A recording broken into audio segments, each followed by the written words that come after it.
What was weird about Antarctica? There's nothing there. So if you want to go see the emperor penguins or all of the wildlife that is available, you can't go to the interior of Antarctica, which is where we were. We were at a... wow. Jeez. So I thought that this was going to be the coolest jump that I'd ever done. And what I will say is it's probably the coolest location, just what went into being involved in that, because we were there for a week. We did our first jump the day after we got there, and then we did the final jump the day that we left. But it's a camp. The company's called ALE, Antarctic Logistics and Exploration. It's one of the partners is Mike McDowell, and awesome Australian family. His son is out there, Tim's out there working with him, and it's a full-on camp.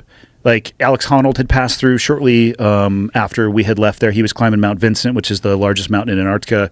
Crazy group of people. So fully set up, like library, indoor packing area for us to do our parachutes, bathrooms, showers, really nice tents. Will Smith was there earlier. That like people were passing. Yeah, if you're going to film, from my understanding, if you're going to do like a high-end film project, you basically work your way through that. It's fully established. There's a blue ice runway. We flew in on a 757. What's a blue ice runway? A runway made of like blue ice. The runway you land on is straight fucking ice. There is lights on the, it's crazy. And it's a chartered 757 through Icelandic Air.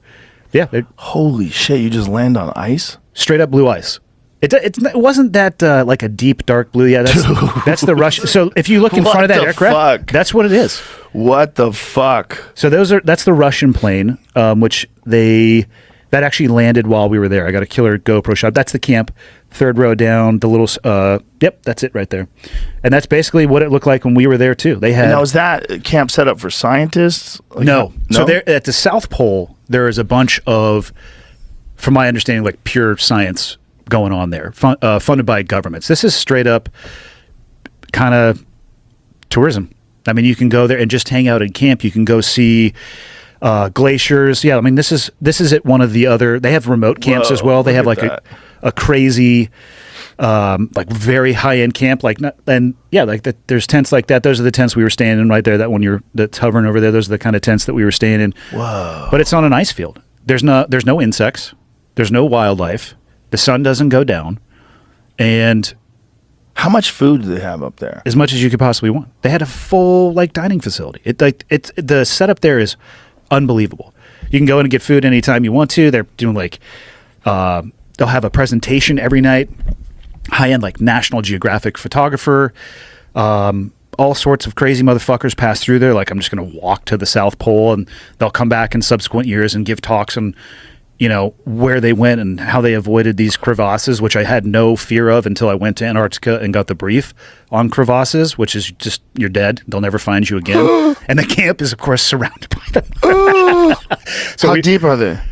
Hundreds of feet deep, depending on the ones that you get into. It's just from the shifting and moving ice. And sometimes people just fall into them? I don't think... Oh, yeah, this is a guy who fell into one skiing. This is making its rounds on the old internet. Oh, Jesus Christ. Oh, yeah. I mean, so you can't even see the body. He stops himself. This guy self-arrests.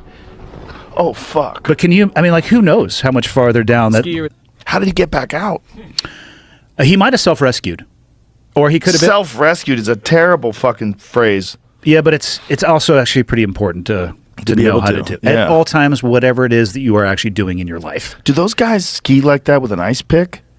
I don't think they ski with an ice pick, but I think... And I don't do this type of skiing, but the bottoms of their poles are sharp as well. So depending on what they need to climb out of, they might have crampons in their backpack. I'm assuming that the person had like a full backcountry kit with them. God, no! What do you do? Do you leave the skis behind? Do you drop them and try to save your ass, or do you try to come up with the skis? Because if you don't have the skis, you're kind of fucked.